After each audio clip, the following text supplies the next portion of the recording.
Que no permitamos que nada de lo que alcancemos o logremos invada nuestro corazón al punto de hacernos creer que podemos hacer esto o aquello, o que contando con esto entonces nosotros estamos seguros. Es lo que el rey comenzó a hacer mediante este censo. Comenzó a confiar más en algo, en los hombres, en los números y en las cantidades, en vez de confiar en Dios. Voy a invitarle que abramos nuestras Biblias en Segunda de Samuel. Se va a ubicar allí en Segunda de Samuel. Y hoy vamos a ver acerca del pecado de confiar en los números. ¿Cuántos les gusta confiar en lo que tienen, con lo que cuentan? Y hoy vamos a ver que la verdadera confianza tiene que estar puesta en el Señor. El pecado de confiar en los números. Y vamos a ir al capítulo 24 de Segunda de Samuel. Capítulo 24 de Segunda de Samuel. Y vamos a ver qué dice la Biblia. Tal vez usted ha estado leyendo o pasando por aquí en algún momento de su vida cristiana, pero hoy vamos a ver con detenimiento lo que las Escrituras enseñan y lo que la palabra de Dios dice acerca de ese censo que hizo David. Y dice la palabra de Dios en Segunda de Samuel: volvió a encenderse la ira de Jehová contra Israel, e incitó a David contra ellos a que dijese: ve y haz un censo de Israel y de Judá. Y dijo el rey a Joab, general del ejército que estaba con él: recorre ahora todas las tribus de Israel, desde Dan hasta Beerseba, y haz un censo del pueblo, para que yo sepa el número de la gente. Joab respondió al rey: añada Jehová tu Dios al pueblo 100 veces tanto como son, y que lo que vea mi señor el rey más, y que vea el Señor el rey más. ¿Por qué se complace en esto mi señor el rey? Pero la palabra del rey prevaleció sobre Joab y sobre los capitanes del ejército,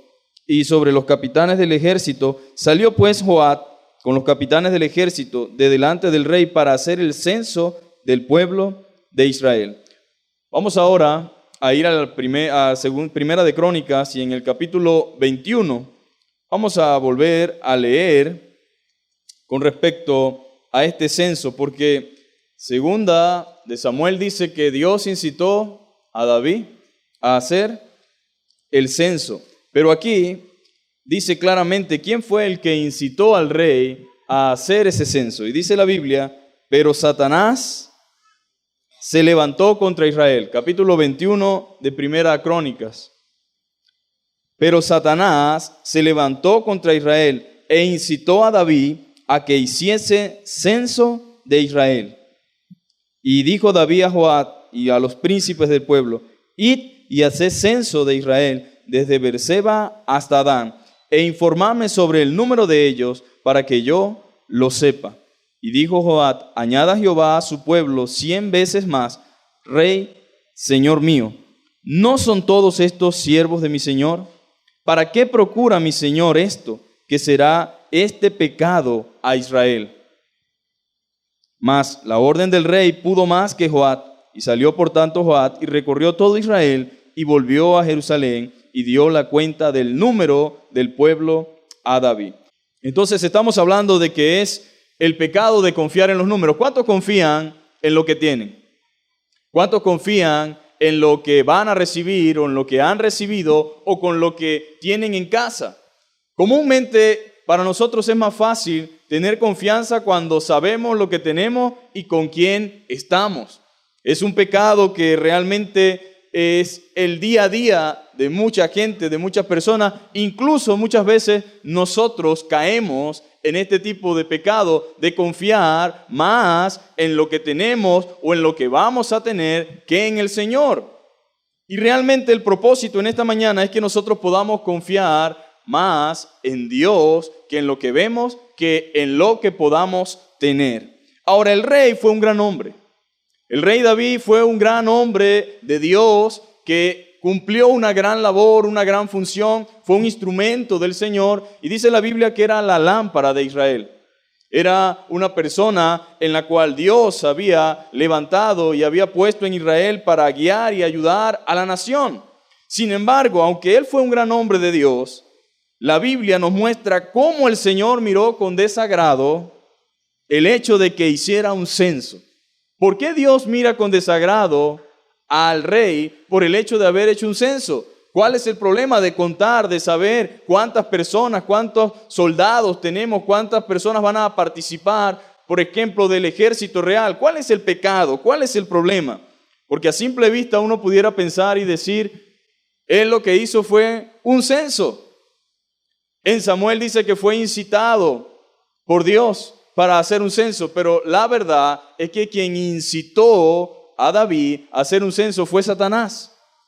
En otra versión dice, Satanás provocó a David a hacer un censo. David estaba ya casi de salida, por así decirlo, del reinado, a punto de entregar a su hijo, ya habiendo vivido tantas experiencias militares, habiendo estado en una gran cantidad de batallas y habiendo logrado grandes victorias. Al final de sus días, quiso saber con qué ejército contaba. Algunas personas, tratando de comprender claramente lo que las Escrituras dicen, tienen muchas opiniones, pero la verdad sobre este censo es que la arrogancia y el orgullo, de una manera muy sutil, se introdujo en el corazón del gran rey. Y es precisamente lo que nosotros debemos evitar y debemos tratar a toda costa de guardar nuestro corazón, de que el orgullo, la vanagloria y la soberbia puedan introducirse en nuestro corazón. Que no permitamos que nada de lo que alcancemos o logremos invada nuestro corazón al punto de hacernos creer que podemos hacer esto o aquello, o que contando con esto entonces nosotros estamos seguros. Es lo que el rey comenzó a hacer mediante este censo. Comenzó a confiar más en algo, en los hombres, en los números y en las cantidades, en vez de confiar en Dios. Pero es fácil señalar de repente a David como rey y decir que ha fallado y ha fracasado, pero yo sé que muchos de nosotros también confiamos en cantidades de veces y oportunidades en los números. También hacemos un censo de la dispensa, un censo de nuestras cuentas bancarias. Comenzamos a contar y a ver y a buscar con cuánto tenemos y cuánto contamos. Y alguien dirá esta mañana, pastor, pero es normal que uno tenga una planificación y quiera tener una previsión, estar siempre prevenido ante cualquier eventualidad. El problema aquí no fue que él quiso contar sus soldados para estar listo para la batalla cuando Jehová lo indicara. El problema aquí que él por un momento desvía su mirada del Dios que toda su vida había estado acompañándole en cada batalla y comenzó a poner la confianza en el número de su ejército. Y es un gran peligro, un gran pecado delante de Dios. Y muchas personas constantemente están poniendo su confianza en el hombre, en las cantidades y en lo que ven. Y es aquí donde nosotros debemos analizar concienzudamente y con franqueza el estado de nuestra alma, el estado de nuestra fe y en qué estamos realmente confiando. ¿Estamos confiando en el Señor? ¿Estamos confiando en su provisión? ¿Estamos confiando en lo que Él ha hecho, en lo que ha hecho antes, en lo que ha hecho ahora y en lo que está dispuesto a hacer por cada uno de nosotros? Porque Dios sigue siendo Dios, amén. Y se vale de su poder y de su fuerza. Y nosotros dependemos de Él. Él es quien nos provee, quien nos ayuda, quien nos sustenta. Ahora, la Biblia entonces dice que Dios se desagradó de que Él hiciera un censo. Dios se incomodó. Después de incontables victorias, hermanos, porque no era la primera vez, David estaba cansado de ver la mano del Señor. Después de incontables victorias, de triunfo, debemos cuidar nuestro corazón. Uno a veces cree que porque tenemos muchos años en el Señor y hemos conquistado muchas cosas, ya estamos listos. No, mientras más avancemos, mientras más tiempo tengamos en el Señor, mientras más glorias hayamos visto de parte de Dios, más debemos cuidar nuestro corazón. No hay garantía. ¿Cuánta gente no ha caminado con el Señor y ha visto cosas extraordinarias, pero ha fracasado o ha caído en lo que realmente quizás ni él mismo se imaginó? Por un descuido, por cuidar su relación con Dios, por cuidar su comunión con Dios, por cuidar su devoción a Dios. Entonces, sin importar esas incontables victorias y triunfos, debemos cuidar nuestro corazón para no dejarnos desviar del Señor. Cuando uno habla de David, el mayor pecado que recordamos es Betsabé, ¿sí o no? Decimos, ¿cómo es posible que él pecó con Betsabé? Pero el pecado o el mayor pecado de David no fue el que cometió con Betsabé, aunque fue un pecado horrible, ¿no? No quiero que alguien diga, el pastor dijo que el adulterio y el homicidio no es un pecado tan fuerte, porque no estoy diciendo que no. Lo que quiero resaltar aquí es que aunque fue un pecado, aunque fue algo horrible, su mayor pecado no fue ese, sino el poner su confianza en el número de su ejército. Ya Dios lo había perdonado. Estamos en segunda de Crónicas, en primera de Crónicas. Ya había confesado su pecado con Betsabé. Dios no le recuerda ese pecado, pero sí resalta que ha pecado al poner su confianza en el ejército, al poner la confianza en el número de sus soldados y olvidándose de quien da la victoria es el Señor. ¿Quién da la victoria? En vano vela la guardia, mis hermanos, si Dios no edifica la casa. En vano es que vayamos y salgamos, en vano es que tengamos todas las indumentarias, los implementos, todas las cosas que nos podamos imaginar que son suficientes para ganar una batalla. Si el Señor nos entrega en manos de nuestros enemigos, no hay realmente fortaleza, no hay ni siquiera armamento, nada que nos pueda defender de la mano del Señor. Pero ahí estaba David, confiando entonces en el ejército, ignorando que el Señor es quien da la victoria. Ese censo, mis hermanos, no venía con buenas intenciones. No venía realmente de una confianza, de una fe genuina. No venía realmente porque estaba siendo inspirado o guiado por el Señor. No venía de parte de Dios.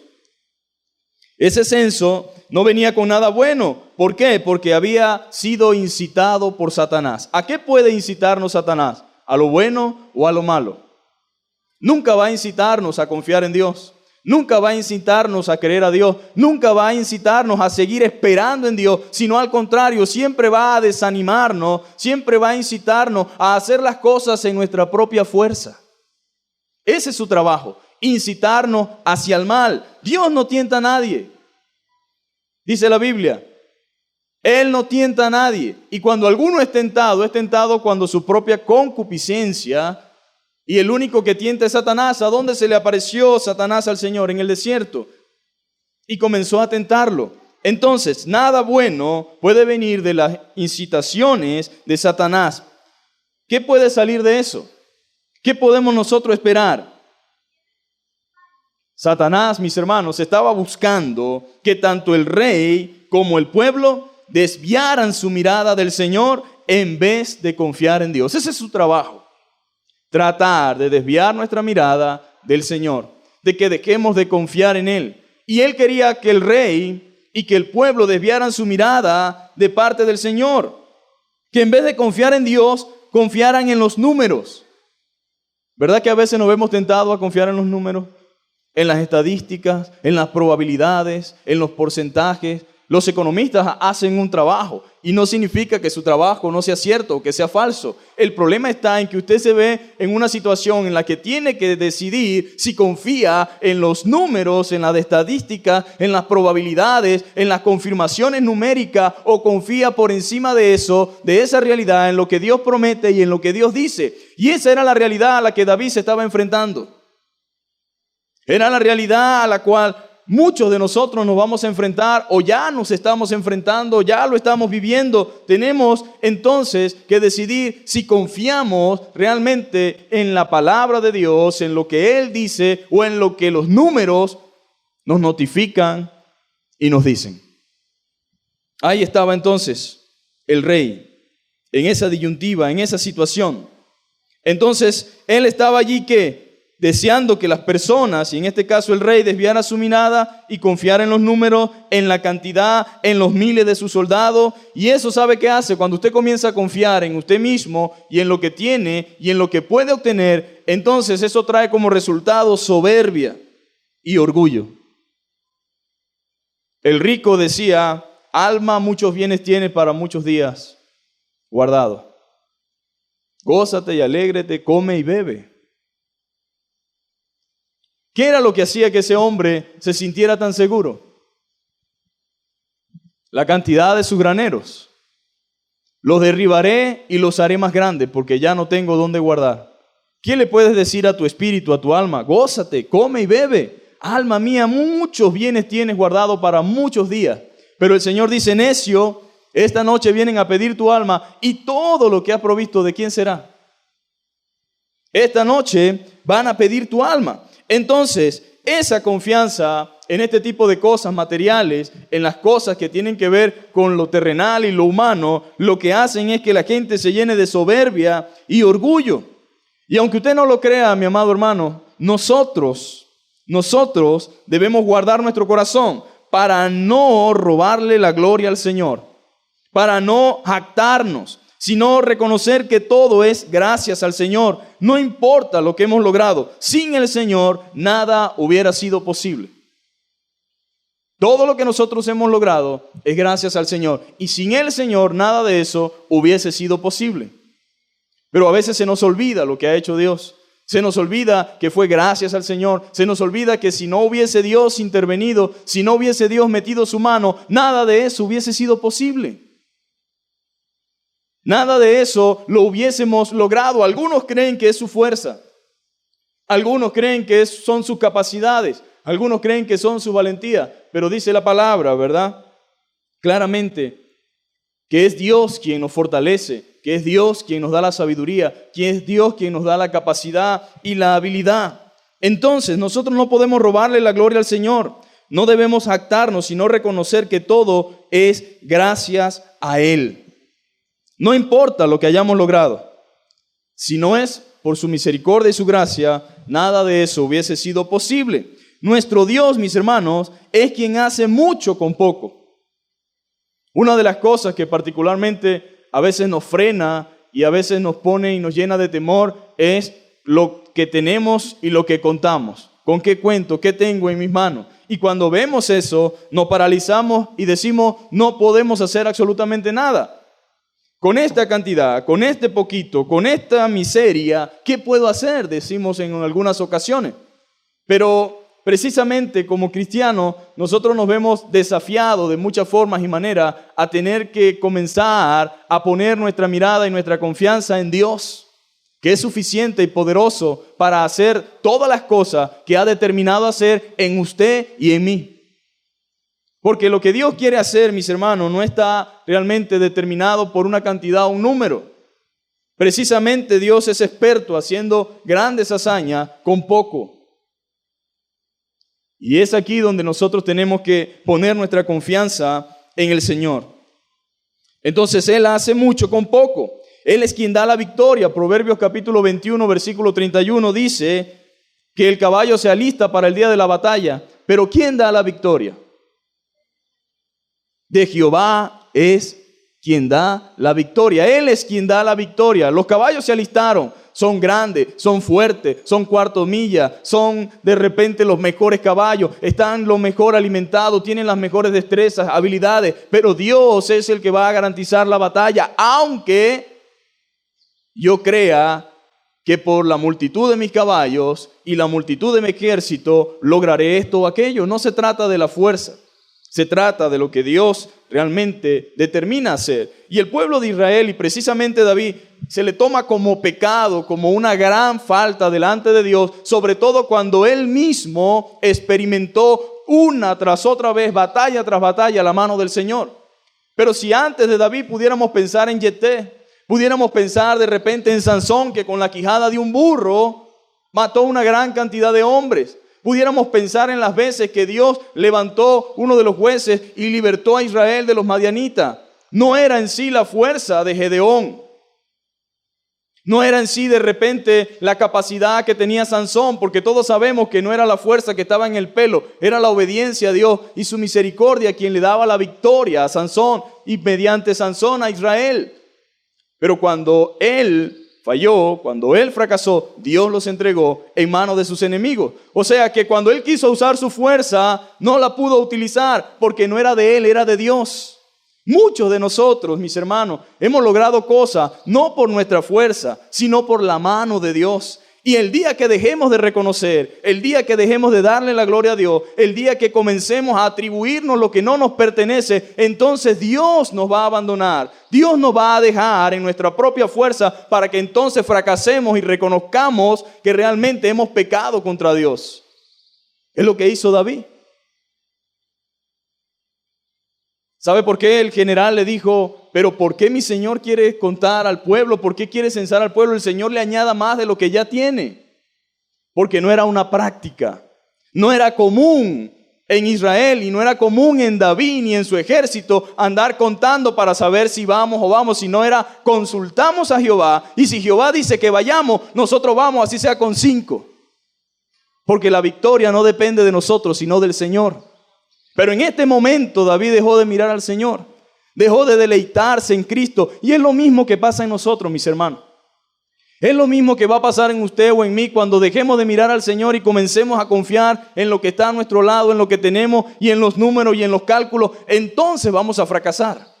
Y vamos a tener que reconocer que hemos pecado contra Dios y que hemos tentado su poder, hemos tentado su soberanía, hemos tentado su gracia y hemos sido independientes y por lo tanto tenemos que arrepentirnos porque esto trae un gran mal sobre nuestra vida y sobre lo que están a nuestro alrededor. Porque se toma como incredulidad. Y no había razones para que David dudara. Todos nosotros sabemos que lo que se escribe en los Salmos es realmente las victorias que David había experimentado. Él es quien adiestra mis manos para la batalla. Estos confían en carros y en caballos, nosotros más en el nombre de Jehová tendremos memoria. Y Dios no quiere, mis hermanos, que solamente lo sepamos, sino que lo vivamos. Porque el problema de David no era que se le habían olvidado estas cosas, sino que por un momento se desvió, se descuidó y comenzó a confiar y a mirarse y dijo, hemos conquistado esto, hemos conquistado aquello, hemos logrado esto, tal vez podemos ir por más, necesito que cuentes el ejército, necesito que censes al pueblo, necesito saber con cuánto contamos. Tanto el general como Dios, dice la Biblia, que esto fue abominable ante Joab. No lo tolero, no lo soporto, no me parece correcto, pero la palabra del rey prevaleció. Porque era el rey y su deber era obedecer, pero en ningún momento estuvo de acuerdo con David. No le pareció, quiso animarlo a no hacer esa locura. Quiso animarlo a no tentar a Dios y le dijo, añada al Señor 100 veces más de lo que ya tiene el rey. Estamos hablando de un general que posiblemente no era el más piadoso, pero entendía que su victoria no consistía en la fuerza, sino en la mano de Jehová. Hermanos, Israel hasta el día de hoy experimenta la mano de Jehová. Israel no gana sus victorias o sus batallas pasadas, futuras, porque son fuertes, porque son grandes. Ellos son una nación chica, pequeña, una nación que en números no sobrepasa a ninguno de sus enemigos, pero la mano de Dios ha estado con ellos durante todo este tiempo y durante todo el que está por venir. Quiero decir, hermano, que siempre ha sido Dios con su pueblo, siempre ha sido Dios con Israel y siempre ha sido Dios con los que han confiado en Él. Y no debemos nosotros comenzar a cambiar las cosas. Si realmente creemos que dependemos del número, del censo que hagamos, estamos equivocados. Estamos totalmente confundidos. No es la voluntad de Dios de esa forma ni de esa manera. Después de un gran logro, mis hermanos, porque una de las cosas que hemos visto a lo largo de la historia es que no podemos confiarnos de las victorias pasadas. Tenemos que vivir cada día como que si este es nuestra conquista. Hoy tenemos que seguir batallando y no podemos bajar los brazos ni bajar la guardia. Él había visto muchos logros, pero después de un gran logro está latente la incitación por parte del enemigo a que le robemos la gloria a Dios. Y comienza el enemigo a trabajar en nuestra mente y en nuestra vida. Luego de una gran victoria viene ese constante incitar de parte del enemigo a que te quedes con algo, a que agarres algo para ti. Sí, es verdad, Dios ha hecho eso, pero tú has trabajado. Sí, es verdad, Dios ha hecho eso, pero es porque tú te preparaste. Sí, es verdad, Dios ha hecho eso, pero mira, si no fuera por ti, eso no camina. Esa iglesia depende de ti, esa obra depende de ti, ese ministerio depende de ti. Y es mentira. Porque el día que Dios se aparte, no camina. El día que Dios se aparte, se muere, se queda seco, se queda sin nada. Pero lejos esté de nosotros esto, mis hermanos. Dios no comparte su gloria con nadie. Él no permite, no acepta que otro se lleve el mérito de lo que Él ha hecho. Y dice la palabra también en Ezequías fue otro rey que robó la gloria de Dios o intentó vanagloriarse de lo que Dios hizo por él. ¿Sabe qué es lo más lamentable de esto, mis hermanos?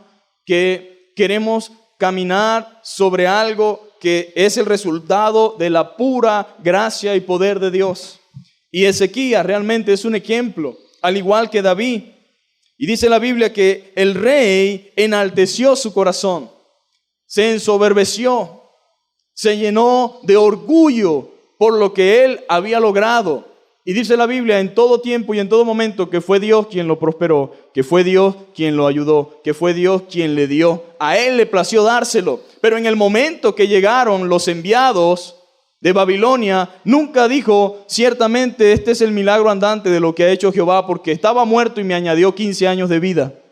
Me sanó milagrosamente con una masa de higo. Nunca lo dijo.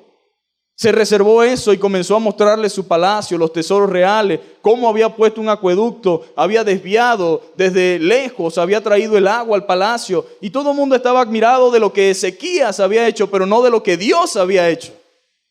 ¿Cuánta gente no hay admirada, verdad, de lo que han hecho los hombres? Y nadie da gloria a Dios por lo que esos hombres han hecho, porque ellos se han quedado con lo que le pertenece a Dios. Una cosa es reconocer la labor y el trabajo de alguien, pero todo siervo de Dios o todo hombre de Dios debe reconocer, todo esto ha sido gracias a Dios. Aunque ustedes piensan que yo lo he hecho, no hubiese podido hacer nada si el Señor no me hubiese ayudado, si el Señor no me hubiese fortalecido, si no me hubiese dado gracia, si no me hubiese dado de su Espíritu Santo, nada de eso hubiese sido posible. Y quiero que vaya a su Biblia, a Segunda de Crónicas, y específicamente en el capítulo 32, dice lo siguiente. Versículo 24. Capítulo 32, versículo 24 de Segunda de Crónicas. En aquel tiempo Ezequías se enfermó de muerte. Oiga bien, estaba listo. Tenía una enfermedad para morirse. Estaba enfermo de muerte y oró a Jehová. Pero anteriormente dice en Primera de Reyes que le dijo Dios, prepara tu casa y pon en orden todas las cosas porque vas a morir. ¿Sabe lo difícil que es eso? Que una persona se le diga, prepara tu casa porque vas a morir. Y no solamente eso, sino que él sabía que Dios cumplía su palabra. Y comenzó a llorar como un niño. A llorar y a llorar y a llorar delante de Dios. Me lo imagino diciendo, Señor, no me quiero morir. Señor, ten misericordia de mí. Señor, ayúdame. Y dice la Biblia que oró a Jehová, quien le respondió y le dio una señal. Y luego dice, mas Ezequías no correspondió al bien que le había sido hecho, sino que se enalteció su corazón y vino la ira contra él y contra Judá y Jerusalén. Pero Ezequías, gloria a Dios, amén, que a pesar del pecado, la soberbia, hay oportunidad mediante el arrepentimiento. Tanto Ezequías como David se arrepintieron. David se arrepintió de su pecado, reconoció su pecado y pidió perdón a Dios y asumió la culpa. Y Ezequías dice que también, después de haberse enaltecido su corazón, se humilló él y los moradores de Jerusalén, y no vino sobre ellos la ira de Jehová en los días de Ezequías. Y tuvo Ezequías riquezas y gloria, muchas en gran manera. Tuvo mucha riqueza, mucha gloria, en gran manera. Y adquirió tesoros de plata, de oro, de piedras preciosas, de perfumes, escudos y toda clase de joyas deseables. Asimismo hizo depósito para las rentas del grano, del vino, del aceite, establos para toda clase de bestias y aprisco para los ganados. Adquirió también ciudades y hatos de ovejas, de vacas, en gran abundancia, porque Dios le había dado muchas riquezas. ¿Quién se las dio? O sea que Ezequías sin Dios era nadie. Ezequías sin el Señor era nadie. Dios le había dado todas estas cosas. Este Ezequías cubrió los manantiales de Gihón, la de arriba, y condujo el agua hacia el occidente de la ciudad de David. Claro, usted lee esto y dice, bueno, pero ¿cuál es la hazaña? Resulta que de manera de ingeniería, lo que él había logrado era una cosa extraordinaria, tanto que los babilonios quedaron con la boca abierta. Y dice que creó eso, hizo que el agua viniera de arriba hacia el occidente de la ciudad de David, y fue prosperado Ezequías en todo lo que hizo. Mas en lo referente a los mensajeros de Babilonia, de los príncipes de Babilonia, que enviaron a él para saber el prodigio que había acontecido en el país, Dios lo dejó para probarle, para hacer conocer todo lo que estaba en su corazón. Él lo paseó por los palacios, le mostró los tesoros reales, le mostró todo. Y usted sabe cómo es la gente, ¿no? ¿Cómo es la gente cuando usted comienza a mostrarle todo lo que usted ha logrado? ¡Wow! Tremendo, de verdad que te felicito, Ezequías. Estas cosas son pocas en el mundo. Ezequías, ¿y cómo hiciste esto? Bueno, lo hice así, traje gente de aquí. ¡Wow! Y este oro, cuánta riqueza, cuánta gloria. Él habló de todo lo que hizo, pero nunca dijo la fuente de donde proviene todo eso. Amén. La fuente era el Señor. La fuente era Dios. Y en todo eso, él no glorificó a Dios ni en su enfermedad, ni en las cosas que Dios, por su gracia y misericordia y soberanía, le quiso dar. Dios probó su corazón. Si yo preguntara en esta mañana, ¿está Dios probando nuestro corazón tal vez? ¿Cómo estamos nosotros con lo que tenemos? Algunos dirán, es que yo no tengo lo que tiene Ezequías, pero incluso lo poco que crea que puede tener ha sido gracias a la misericordia y al amor de Dios. ¿Cómo está su corazón? ¿Se engrandece, se exalta? ¿Usted confía en lo que tiene, confía en su fuerza y en lo que ha hecho? ¿O sencillamente reconoce con humildad que todo eso es gracias a la misericordia y al favor de Dios? No escucho amén en esta mañana. Es Dios el que provee todas las cosas. A pesar de haber sido un rey que hizo muchas cosas buenas, se vio tentado a la soberbia. Hizo cosas maravillosas, pero la soberbia apareció. A Satanás no crea usted que les gusta no, a Satanás le gusta la gente que está sirviendo a Dios, las personas que se le llama la lámpara de Israel, como a David. Él pone sus ojos sobre todos aquellos que comienzan a hacer las cosas bien, porque su propósito es destruirles. Él no está pendiente de lo que sin saber están sirviendo a Satanás, sino de los que están sirviendo a Dios y de los que están haciendo cosas para Dios. Y créame, Ezequías fue un buen rey, hizo buenas cosas para Dios, pero se vio tentado a la soberbia. Y el problema no es ser tentado a la soberbia o al orgullo, sino ceder. Y él cedió, mis hermanos. Cedió a ella cuando fue tentado. Comenzó a deleitarse en sus logros y en las hazañas, y no en Dios, que fue quien lo habilitó y lo capacitó para hacerlo. La Biblia dice, deleítate a sí mismo en Jehová. Ahí es donde debe estar nuestro deleite, nuestro contentamiento. Deleitarnos en el Señor y no en nosotros mismos, no en lo que hemos podido conseguir, sino en el Dios que nos habilita y nos capacita. ¿En dónde estamos nosotros deleitándonos? ¿Qué es lo que trae deleite a nuestra vida, a nuestra alma? ¿Qué es lo que realmente nos llena de orgullo según nosotros? El orgullo, mis hermanos, es una actitud que eleva nuestro esfuerzo o habilidades por encima de las de Dios. Por eso es un pecado detestable por el Señor. Por eso es un pecado maligno. Un pecado que empezó en el cielo con Satanás y un pecado que sigue existiendo, que se sigue manifestando y que se esconde detrás de una fachada. Entonces el orgullo es esa actitud que eleva nuestro esfuerzo o nuestras habilidades por encima de las de Dios o trata con desdén su obra en nosotros. No me interesa lo que Dios haya hecho. Trata con desdén la obra que Él ha hecho en nosotros. Nos provoca a felicitarnos a nosotros mismos. Qué bueno eres tú. Es que tú te esfuerzas mucho. Es que tú das demasiado. Tú eres de los cristianos, quizás, si no el número uno, el segundo al bate. Eres un cristiano realmente que haces demasiado. Tú tienes que reconocerte eso a ti mismo.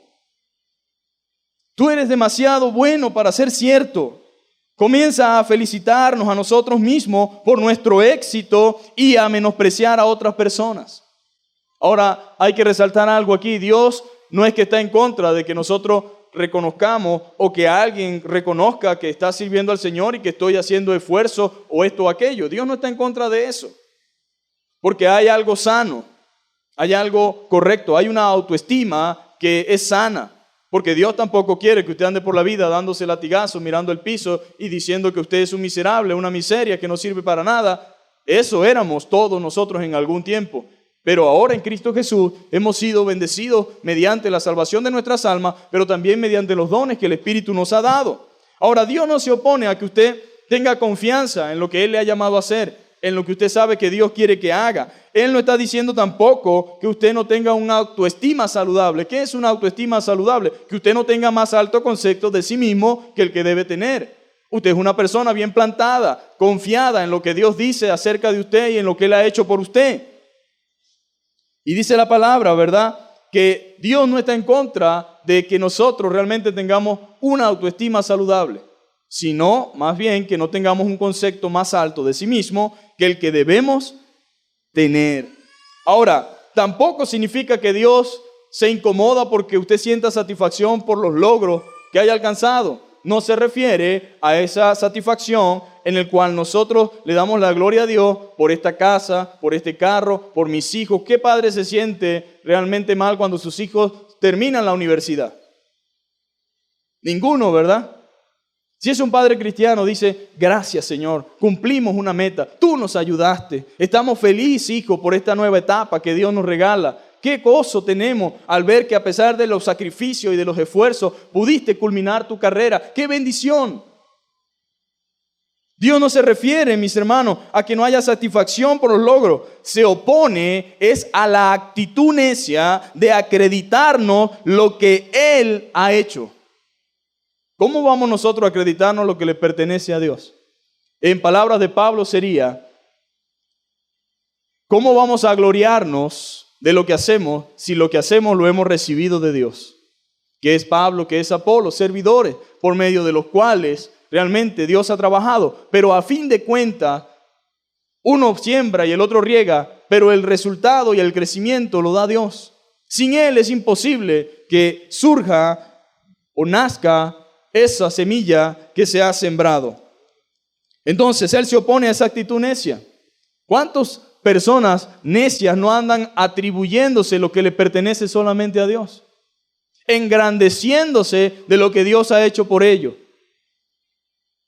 Realmente, mis hermanos, el llamado de Dios es a que confiemos plenamente en lo que Él dice en su palabra y que realmente confiemos en sus promesas y esperemos en su voluntad. Esperemos en lo que Él quiere. Ignorando, y este es lo más triste de todo, acreditarnos lo que a Él le pertenece, lo que Él ha hecho, ignorando que ha sido su gracia y su poder lo que nos ha permitido llegar hasta aquí. Como dice la palabra, hasta aquí nos ha ayudado Jehová. Ebenezer, ¿verdad? Así dice la Escritura, hasta aquí nos ha ayudado Jehová. El hoy es el resultado de la ayuda de Dios. Es el resultado de su misericordia. Entonces, en primer lugar, Satanás siempre nos incitará a desconfiar de Dios o a tentar a Dios. Satanás siempre nos incitará a desconfiar de Dios o a tentar a Dios. Ninguna positiva. A desconfiar o a tentar. Porque está el que de repente no desconfía, pero tienta a Dios. Y nosotros no debemos ni desconfiar ni tentar, sino descansar y esperar. Amén. Descansar y esperar. Señor, tú sabes lo que vas a hacer. Tú tienes el control. En tus manos estamos seguros. Tú eres el que va delante de nosotros. Tú eres el que cumple su palabra. Tú eres el que hace tu voluntad. Nosotros estamos en tus manos. Estamos en tus manos. Y en este caso particular, mis hermanos, Satanás llevó a David y lo provocó a hacer un censo para medir la cantidad y la grandeza de su ejército. Este es el pecado. El pecado no fue que quiso contar para dar la gloria a Dios. Ay, gloria a Dios, Señor. Hay tantos soldados ahora. Sino que su pecado estuvo en hacer ese censo para medir la cantidad y la grandeza de su ejército. Por un breve tiempo, mis hermanos, David desvió su mirada del Señor y la colocó en los hombres.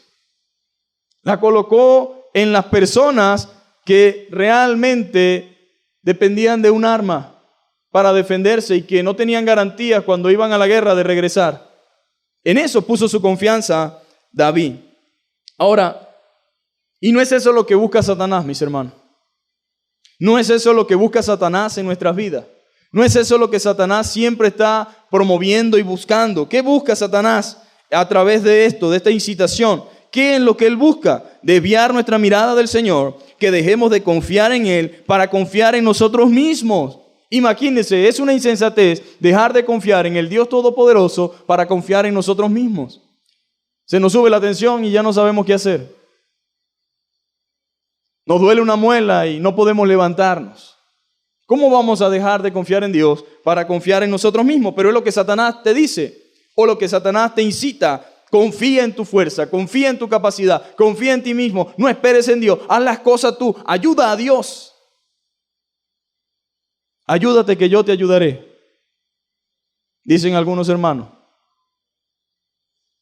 según la versión tú mismo. Entonces Él busca que nosotros dejemos de confiar en Dios para confiar en nosotros mismos, en lo que tenemos, hermanos, es una realidad. A veces confiamos en lo que tenemos. Cuando tenemos unos centavitos nos sentimos fuertes, andamos con la frente en alto. Uno vale lo que tiene, ¿verdad? Y bueno, sí, vamos para allá, vamos para acá. ¿De dónde viene? De las Américas. ¿De dónde viene? De los aviadores. ¿De dónde vengo? Del Luxor. ¿Y qué compraste? Compré esto, compré aquello. Y estamos bien y estamos confiando en Dios porque hay control de la situación, ¿sí o no? Pero cuando no hay nada, ni esperanza de nada, entonces el semblante, la actitud es otra. Totalmente diferente. Entonces no solo David confió en los números. No solamente él ha pecado contra Dios en esa actitud, sino que nosotros en cantidades de veces estamos totalmente tentando al Señor y estamos constantemente, realmente cayendo en un pecado detestable delante del Señor.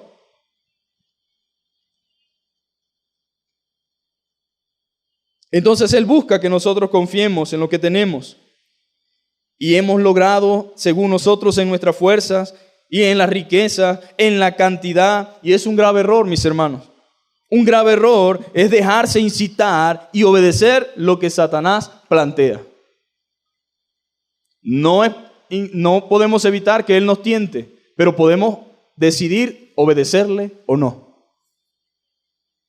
No nos ha venido, dice la Biblia, ninguna tentación que no sea humana. Pero fiel es Dios que no nos dejará ser tentados más de lo que podemos resistir, sino que juntamente con la tentación nos dará la salida. Puedes decir que no, puedes vencer. Va a haber incitaciones de todo tipo, de toda índole, de acuerdo a tu necesidad y a tu debilidad, pero en todas puedes salir victorioso y airoso. Por el poder del Espíritu Santo que mora en ti y por el poder de su palabra. Podemos vencer. Ahora, Satanás va a incitarnos, pero no debemos obedecer nada de lo que él plantea. Nada de lo que provenga de Satanás es provechoso para nosotros. ¿En qué nos puede beneficiar lo que él nos incita a hacer o lo que él nos plantea? Al contrario, el obedecer a Dios, porque según nuestra Biblia dice en 1 de Crónicas 21, claramente, pero Satanás se levantó contra Israel. Se levantó contra el pueblo de Dios. Se levantó contra el Israel, se levantó contra la nación de Dios, se levantó con el pueblo que obedecía y conocía la ley de Dios. Por eso se levantará tanto contra nosotros, ¿verdad? ¿Por qué se levanta? Porque somos pueblo de Dios, porque somos hijos de Dios. Y Él se levanta y dice contra Israel e incitó a David a que hiciera censo de Israel. Eso no estaba en la mente de él, porque no era necesario. Pero empieza el diablo a decirle, bueno, David, estás viejo. Tienes que ponerte las pilas porque alguien tal vez quiere tumbarte. Y tienes que ver exactamente cuántos soldados hay. Y tienes tú que comenzar a hablar con ellos. Tienes que rodearte de gente. Y comienza el diablo a decirle, no te confíes de cuánto hay. Tienes que saber cuánto de verdad hay. No te confíes porque no sabes. Y empieza el diablo a trabajar en la mente de David, a incitarlo, a provocarlo. Entonces dijo David, sí tienes razón, vamos a hacer un censo. Mi señor, dice el general, usted nunca nos ha enseñado eso. Usted lo primero que nos pide cuando vamos a la guerra es que doblemos rodillas delante de Dios y oremos. Usted nos dice que realmente en el nombre de Jehová haremos proeza. Usted nos ha enseñado desde un principio, desde cuando era un muchachito, que debíamos confiar en los escuadrones del Dios del cielo. ¿Cómo es que ahora usted me pide a mí que vaya a contar a los soldados? ¿Con qué intención es esto, mi rey? El Señor le añada a usted 100 veces más de lo que ya tiene. Pero no fue suficiente lo que le dijo él, ¿verdad? Sino que prevaleció, insistió y dijo: anden, vayan y censen al pueblo y tráiganme el número exacto de con cuántas personas podemos contar para la batalla. ¿Cómo se llama eso? Soberbia, orgullo. Era David. Dios no esconde los pecados de nadie, mis hermanos. Algunos se sienten a veces como incómodos con las cosas que Dios revela de parte de los hombres que están en la Biblia, pero si no ocultó el de Betsabé, tampoco va a ocultar este, porque esto es pecado contra Dios. Y gloria a Dios cuando Dios no los oculta, sino que los saca, porque cuando los saca hay oportunidad de salvación. Significa que nos ama y significa que va a hacer todo lo que esté a su alcance para que nosotros entendamos y nos arrepintamos de nuestro pecado. Entonces esto trajo juicio a Israel. ¿Por qué? Porque él comenzó a obedecer lo que Satanás planteaba. Y dice la Biblia, y dijo David a Joab y a los príncipes del pueblo: id y haced censo de Israel, desde Seba hasta Dan, e informadme sobre el número de ellos, para que yo lo sepa. Y dijo Joab: añada Jehová a su pueblo 100 veces más, rey, señor mío. ¿No son todos estos siervos de mi señor? ¿Para qué procura mi señor esto? ¿Qué será para pecado a Israel? Esto que estamos haciendo, Señor, es un pecado. Es una abominación contra Dios. Esta desconfianza que estamos planteando, Señor, delante de Dios, es pecado. Pero el rey dice, la palabra, mas la orden del rey pudo más que Joab. Y salió por tanto Joab y recorrió todo Israel y volvió a Jerusalén y dio la cuenta del número del pueblo a David.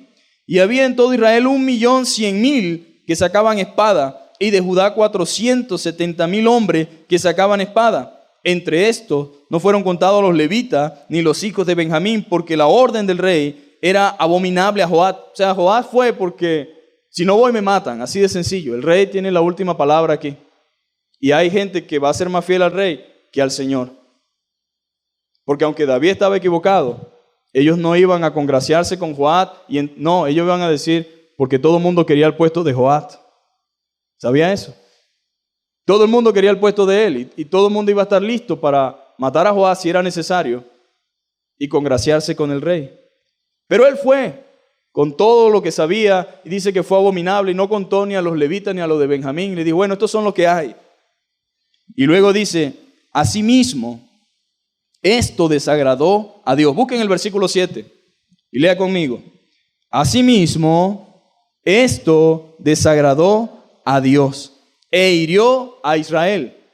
Cuando alguien piense y crea, diga, no, yo creo que eso no es así como está diciendo el hermano, porque fíjate, no hay nada de malo en censar al pueblo, no hay nada de malo de confiar en los números. ¿Y por qué desagradó a Dios si era tan santo, si era tan bueno y si era tan provechoso? ¿Cuál fue la razón del desagrado de Dios? La desconfianza de David en esa etapa de su vida en cuanto al cuidado y al poder de nuestro Dios.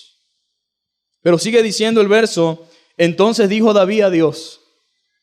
Aquí reconoce David su pecado y dice que dijo a Dios, he pecado gravemente al hacer esto. He pecado gravemente. Te ruego que quites la iniquidad de tu siervo, porque he hecho muy locamente. Es una locura lo que acabo de hacer, Señor. Perdóname. No debía haber hecho eso. Y habló Jehová a Gad, vidente de David, diciendo, ve y habla a David y dile, así ha dicho Jehová. 3 cosas te propongo. Mundo, hermano, el pecado nunca trae ninguna consecuencia buena. 3 cosas te propongo. Escoge una de ellas que yo haga contigo. Le voy a decir la primera. Llegó el profeta y dijo, tengo 3 noticias para ti, David, de parte de Dios.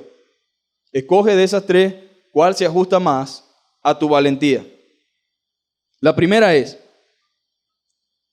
escoge para ti o 3 años de hambre, o por 3 meses ser derrotado delante de tus enemigos con la espada de tus adversarios, o por 3 días la espada de Jehová, esto es, la peste en la tierra, y que el ángel de Jehová haga destrucción en todos los términos de Israel. Mira pues, ¿qué me responderé al que me ha enviado? Analiza bien lo que vas a pedir. Estas son las 3 cosas. O que haya guerra, que haya hambre, o que yo hiera a Israel con una peste. ¿Qué vas a decidir, David? O sea que aunque hay un arrepentimiento, siempre hay una consecuencia. Y aunque pecamos, las consecuencias son inevitables, aunque Dios nos perdone. Y tenemos que ser responsables para asumir lo que implica nuestro pecado. Y mire lo que dice la Biblia. Entonces David dijo a Gad, estoy en grande angustia. Si yo le pregunto, ¿cuál de esas 3 escogiera usted, qué me diría? No, bueno, esta es más fácil, decimos nosotros, ¿verdad? Ninguna es fácil. 3 años de hambre, 3 meses que tus enemigos te estén derrotando, matando a tu gente, matando a tu familia, saqueando tu nación, violando a tus mujeres, matando a tus niños, o una peste que no sabemos a cuánto va a matar. Y va a durar 3 días, pero 3 días es suficiente para acabar con todo Israel. Y dice David, en gran angustia me encuentro. Ruego que yo caiga en la mano de Jehová. Con todo y esto, mis hermanos, es mejor caer en la mano de Dios que en la mano de los hombres. Porque en la mano de Jehová alcanzamos misericordia, pero en la mano del hombre no hay misericordia. El hombre es despiadado. Él sabía que si caía en manos de sus enemigos no iba a haber piedad. Iban a hacer un estrago y un desastre. Pero siempre y cuando estuviera en la mano de Dios, siempre y cuando fuese el Señor, él sabía que podía alcanzar misericordia. Porque sus misericordias son muchas en extremos, decía David. Y bendito sea Dios por su palabra. Pero que no caiga en manos de los hombres. Así Jehová envió una peste en Israel y murieron de Israel 70,000 hombres. A causa de mi orgullo, de mi soberbia, de mi altanería, de querer saber yo con cuánto cuento, de querer yo de repente sentirme más seguro, salió costosa. Fue una tragedia para la nación. Con todo y eso, mis hermanos, Israel sabía que sus victorias se las daba al Señor. El mismo David que ahora pedía números exactos, cayendo en incredulidad, era el mismo que en un tiempo atrás dijo, ¿quién es este incircunciso para que provoque a los escuadrones del Dios viviente? Vamos a ir a Samuel. Primera de Samuel, capítulo 17. Está un poquito más atrás. Primera de Samuel, capítulo 17. Y era la incongruencia de David en esta etapa de la vida. Capítulo 17. Y vamos a leer desde el versículo 26. ¿Se acuerdan de la historia de David y Goliat? ¿Se acuerdan de que Goliat salía al frente y desafiaba a Israel y se burlaba del ejército de Israel? Ni el rey, ni los generales, ni los capitanes, ninguno salió. Y llegó un muchachito, ¿verdad? Dando brinco con un quesito, unos panes, y llegó a ese lugar y dijo, bueno, ¿qué está pasando aquí? Dijo David, ¿verdad? ¿Por qué están así, tan asustados, tan pálidos? ¿Por qué dejan que ese hombre diga todas esas cosas? Se supone que ustedes son las personas que yo quiero ser como ustedes cuando sea grande, ¿verdad? Quiero parecerme a ustedes, pero todos tenían temor. Estaban atemorizados porque había una persona allí de casi 3 metros, con un escudo inmenso y con un machete grandísimo o una espada. Y decía, quiero pelear, mándenme a uno. Y todos se miraban. ¿Quién va a ir? Anda tú, voy yo. No, anda tú. Y ahí llegó David. Y el verso 26 dice lo siguiente. Entonces habló David a los que estaban junto a él diciendo, ¿qué harán al hombre que venciera a ese filisteo y quitara el oprobio de Israel? Porque ¿quién es este filisteo incircunciso para que provoque a los escuadrones del Dios viviente? En pocas palabras, David estaba diciendo, yo no estoy diciendo que nosotros lo vamos a vencer en nuestra fuerza. Yo no estoy diciendo que somos nosotros los valientes. Estoy hablando de que el Dios que ustedes tienen y que yo tengo es el Dios del escuadrón viviente. O sea, eso significa de los espíritus ministradores, guerreros que ministran a favor de su pueblo. ¿Cómo es posible que este incircunciso hable de esa manera? Nosotros sabemos que el Señor Jesucristo dijo, si yo le pidiera a mi Padre una legión de ángeles para que me defendiera en esta hora, en el momento de ser entregado, ¿no la mandaría a Dios?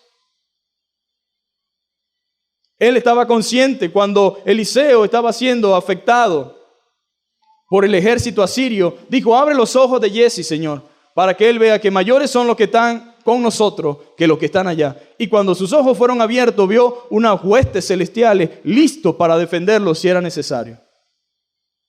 Lo que quiero decir, mis hermanos, es que este David sabía que era Dios en todo momento, ante cualquier circunstancia y ante cualquier batalla. Él lo sabía. En el versículo, mis hermanos, 36 dice lo siguiente.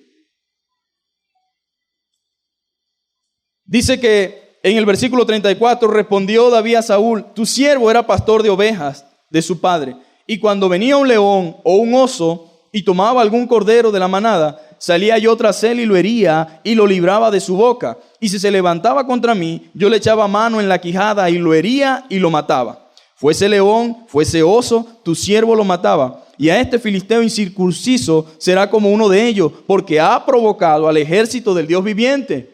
Él estaba claro que no era él, porque no le quedaba ni la armadura. No podía ni con el escudo, ni con el yelmo, ni con la espada, al punto que dijo, necesito quitarme esto porque así no me puedo mover, porque no estoy acostumbrado y no estoy preparado. Él estaba consciente, pero en el verso 45, entonces dijo David al filisteo, tú vienes a mí con espada y lanza y jabalina, mas yo vengo a ti en el nombre de Jehová de los ejércitos, el Dios de los escuadrones de Israel, a quien tú has provocado. Y sigue diciendo, Jehová te entregará hoy en mi mano. ¿Quién iba a entregar al filisteo? Jehová Dios. Y yo te venceré y te cortaré la cabeza y te daré hoy los cuerpos de los filisteos a las aves del cielo y a las bestias de la tierra. Y toda la tierra sabrá que hay Dios en Israel. Y sabrá toda esta congregación que Jehová nos salva con espada y con lanza, porque de Jehová es la batalla y Él os entregará en nuestras manos. Gloria a Dios. David sabía desde un principio que era Dios en ellos y no ellos en Dios. Por lo tanto, su pecado es evidente.